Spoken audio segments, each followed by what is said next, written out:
The feeling is the secret, the forest speaks. Echo Rainmaker hadn't slept properly in months. As the last environmental scientist studying the dying Whispering Grove, a unique forest ecosystem that had sustained her tribe for generations, she carried the weight of its impending loss like a stone in her chest. Development plans for a new tech campus had already been approved, and her research showing the grove's crucial role in local water purification had been politely filed away and ignored. At 34, she straddled two worlds. Her PhD and position at the university gave her the credentials to fight in one arena, while her role as daughter of the tribe's medicine woman connected her to ancient ways of knowing that science was only beginning to understand. Currently, neither world was offering much hope.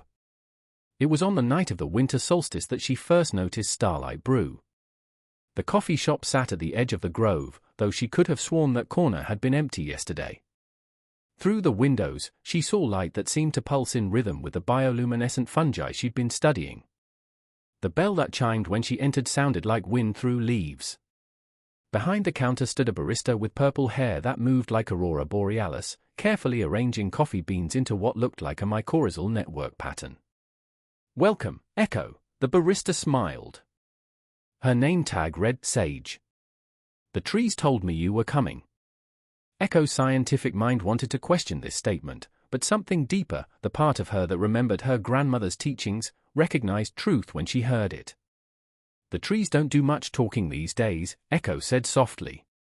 "They're dying." "Are they?" Sage's eyes twinkled with what looked like captured starlight. "Or are we just tuned to the wrong frequency to hear their songs?" She continued arranging coffee beans in patterns that seemed to mirror the underground networks Echo had mapped in her research. "My grandmother Madame Vesper used to say that before we can heal anything, we must feel its wholeness," Sage continued. "Even when our eyes show us brokenness. How can I feel wholeness when I have satellite imagery showing the grove's decline? When I have soil samples proving the damage?" Echo's voice cracked with frustration. "Ah, but what do your other senses tell you? The ones your grandmother taught you to use?" Sage began brewing something that smelled like petrichor and possibility.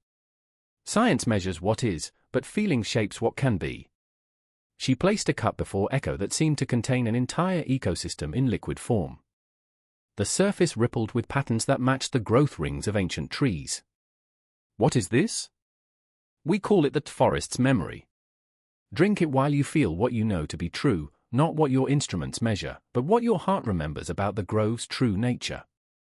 That night, instead of reviewing her disappointing data, Echo sat in the grove. She closed her eyes and felt what her grandmother had taught her to feel, the living, breathing wholeness of the forest. Not as it appeared now, but as it truly was, as it had always been, as it must be again.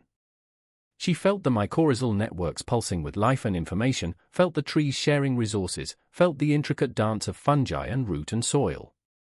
She felt it so deeply that the boundary between observer and observed began to blur. Strange things started happening after that.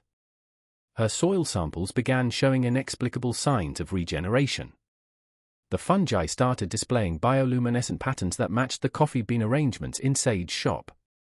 Graduate students reported seeing lights in the grove at night that moved like conscious beings. The tech company's environmental survey team came back with bizarre equipment malfunctions and reports of disorientation that left them unable to properly mark the boundaries for development. Their CEO, visiting the site personally, sat under a massive oak for hours, then emerged with a sudden passion for sustainable architecture and living buildings. Echo's research started attracting attention, but not for the reasons she expected. Her papers on mycorrhizal networks began incorporating insights that seemed to bridge modern science and ancient wisdom. Colleagues noticed that plants in her laboratory thrived impossibly well. Students reported feeling strangely energized during her field lectures, as if the forest itself was teaching alongside her. When she returned to Starlight Brew, she found Sage hosting what looked like a gathering of beings who weren't quite all there, or perhaps were there more completely than normal people. They sat in a circle, drinking from cups that seemed to contain liquid light. "The Grove Guardians," Sage explained. "They meet here every full moon. Your grandmother used to attend." "My grandmother passed years ago," Echo said carefully. "Did she?" Sage smiled. Or did she simply shift into feeling a different frequency of reality? After all, energy can neither be created nor destroyed. Isn't that what your science tells you? As if in response, one of the shimming figures raised a cup in Echo's direction. She recognized her grandmother's smile in the starlight. 6 months later, the Whispering Grove had been declared a protected site of biological and cultural significance. The tech company had redesigned their campus to integrate with the forest rather than replace it, incorporating Echo's research into living architecture that actually enhanced the grove's ecosystem. More importantly, people had started feeling the forest again. Children would fall silent when entering the grove, not out of fear, but out of listening. Visitors reported experiences of profound connection. The university had to create guidelines for responsible interaction with the mycorrhizal networks after students discovered they could sense the fungi's bioluminescent responses to their thoughts. Echo's research evolved into a new field that she called resonant ecology, the study of how human consciousness could directly support ecosystem regeneration. Her papers were controversial, but no one could argue with the results growing all around them. When asked about her methods, she would smile and direct people to a small coffee shop at the edge of the grove. Some found their way there, though the shop seemed to move around, appearing where it was needed most. Those who did usually met a purple-haired barista who would arrange coffee beans in patterns that looked suspiciously like the blueprint of life itself. And if you visited the grove on a full moon night, you might see a gathering of figures that seemed to flicker between human and light, sitting in a circle, drinking from cups that contained universes. Among them, a scientist and her grandmother, no longer separated by the illusion of time, sharing stories about the many ways reality could heal itself if you only remembered to feel it whole. Above the shop, a sign would appear and disappear like bioluminescent fungi, written in letters that looked like living roots. The feeling is the secret, but the real secret is this: separation is the illusion.